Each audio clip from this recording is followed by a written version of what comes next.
Hi, everyone. Dennis Speigel here. I want to talk to you today about a very disturbing trend that we're seeing in our industry, and that is the outbreak of altercations, fights, and disputes we're experiencing in parks among our guests. Sadly, the fights and brawls are getting more and more frequent here in the U.S., and we're hearing of similar activities in other countries. Now, my question is, what in the world is going on? Before we consider what is happening, let's take a very quick look at just a few incidents that we've seen and heard about just in the month of July. At Knott's Berry Farm in California, multiple fights broke out on a recent Saturday, creating chaos and panic. Calls of gunshots fired were reported to local police, which turned out to be not true. The park ended up evacuating all guests and closing 3 hours early, disappointing people and losing revenue. Now, since that time, the park has instituted a chaperone policy where anyone entering on the weekends that are under 17 must be accompanied by someone at least 21 years old. Recently at Disney World in Florida, two families got into a fight, causing arrests and injuries. The altercation apparently got started when one family member left the queue line to get her cell phone, and when she got back in line, she was met by unhappy guests who pushed her out of line, starting a brawl that escalated into chaos and fisticuffs. At Six Flags Hurricane Harbor in Texas, 4 teenagers were arrested after they attacked a park security guard who was asking them to leave the park and not make any further problems or trouble. The security guard was struck in the head, spat on, and bitten by one of the teens. Now, numerous other incidents have been reported inside theme parks, in attraction parking garages, in the queue lines, outside the front gates, and it goes on and on. But these are just a few of dozens of incidents that we've heard about.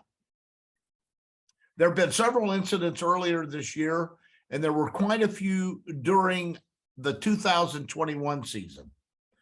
Most fights start between guests, and then oftentimes park employees are injured because they intervene. Generally, local authorities have to be called, arrests are made, and injured guests have to be taken to the hospital.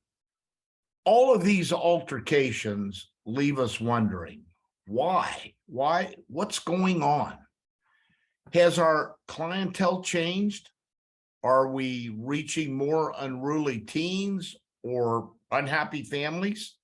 Are we lacking in security presence at our parks? Do we need more security, better trained security that can immediately implement authority when necessary? Has the employee shortage, which creates longer waits in parks, somehow created a more impatient crowd? I think so. Has the COVID pandemic and lockdowns created unrest, causing people to be short-tempered and easily provoked? Yes, it has. Has the political divide in our country created problems? Of course it has. And what about the high inflation and a potential recession looming? These two are creating fear and causing people to be aggressive, even in our leisurely settings. Now, why are people flaring up more when they are provoked for what seems to be just minor incidents? Well, this is the same thing that's happening daily on airlines. As we hear of continued fights, screaming matches, and brawls on planes, not only in the planes, but at the gates. When these altercations happen, our parks are no longer a happy place where families can go and forget their daily troubles. So what do parks do? How can they meet the challenge of heading off unruly guests? Well, It's a brand new challenge that has escalated significantly in the last 2 years. When the recent incident happened at Knott's Berry, they knew they had to take action, and they did with their new chaperone policy. And thus far, it appears to be working. So what's next? All parks need to have a plan in place for preventing and managing disturbances. I've said that front gate security measures must be in place to keep weapons out of a park. Simple. But even that measure cannot keep teenagers or families from starting fights once they're inside. So what do? As I recently reported to the Los Angeles Times, I suggested 4 or 5 practices being put in place by parks. First, there should be visible uniformed security at the entry to the parks. Additionally, there should be more visible security posted throughout the park, especially in crowded areas. Security should be sure to patrol the teen areas at the rides where fights seem to be taking place. Number 2, require chaperones to monitor minors and take responsibility for their behavior in parks, and have more visible signage outside and in the parks to explain irresponsible behavior will not be tolerated at all. Number 3, hire additional staff if possible to reduce wait times and reduce visitor stress and frustration.